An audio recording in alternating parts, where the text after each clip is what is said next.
I still hear the scrape, metal teeth gnawing my deadbolt like a rat in the walls. They thought the dark hid them. They forgot I'd wired the night to watch. I'm Elias. 33. The guy who bleeds red ink at 3 a.m. so the morning edition doesn't. My apartment smells of dryer sheets and burnt coffee, one room humming above spinning drums.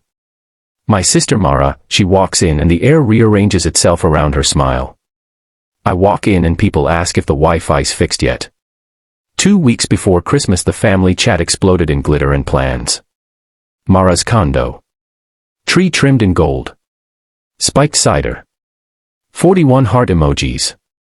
My name nowhere. I typed, what time should I head over? Bubbles floated, popped, died. Mom finally, Eli, honey, Mara's place is cozy. We'll grab brunch in January, you're buried in deadlines anyway. Translation, stay useful, stay invisible. That night the subway window gave me back a ghost, eyes bruised, mouth a locked vault.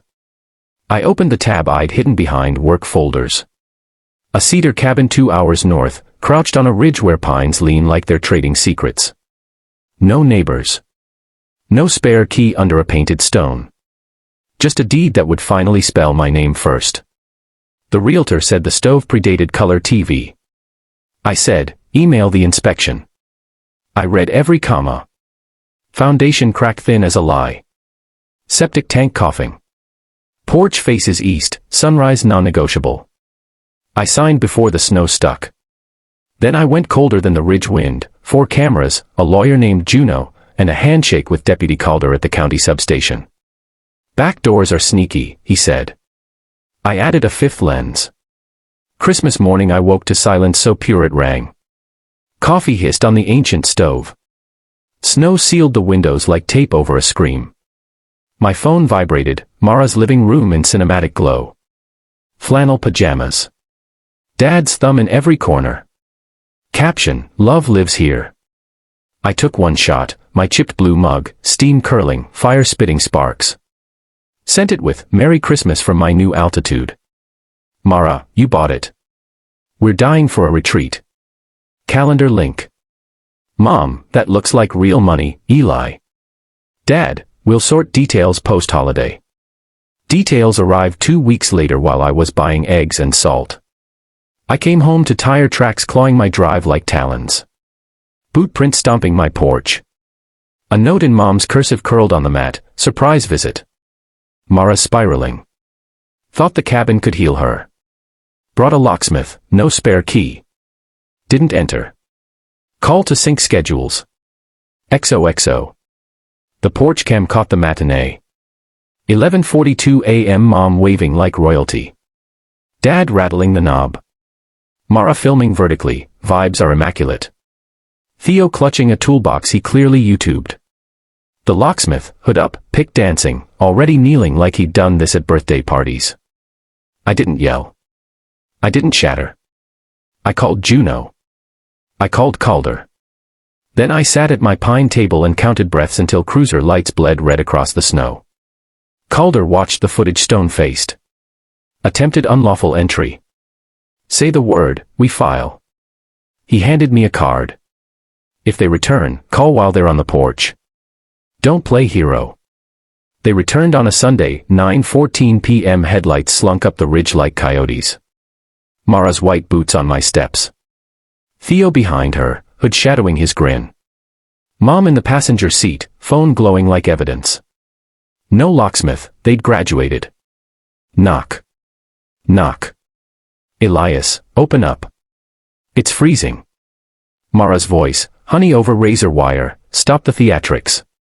Theo, bro, we just want to talk. I dialed Calder. He arrived in 5 minutes, cruiser silent until the light snapped on. He stepped out slow, badge catching the bulb. Evening. Mom's eyes saucer-wide. We're visiting our son. Calder, from the porch of a house that isn't yours. Mara hugged herself. He's turning this into a circus. Calder didn't flinch. Circus started when y'all brought tools to his lock. I cracked the door 4 inches, chain taut. Leave. Mara's face fractured, something feral. You'd sick cops on your own blood. It's occupied, I said. By me. Theo flashed the smirk we once shared over stolen beer. 70-30 on rentals, man. We clean, you cash. I looked at Calder. You catching this pitch? He tipped his hat. Crystal. They reversed down the drive, snow hissing under tires. I pressed my forehead to the door until the wood stopped trembling, or maybe that was my pulse. Spring slid off the roof in silver sheets. I memorized the minute the sun kisses the ridge, how the light pools on my desk like it's been waiting years. I filed a story that ran above the fold. Slept without triple-checking the deadbolt. Easter brought a card. Lilies on front. Inside, them at Mara's table, same flannels.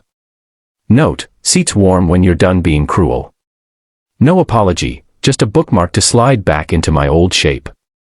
I slid the card under a mug and left it there, paperweight for every time they tried to erase the parts of me that wouldn't fold. The feed store guy asks if I need salt.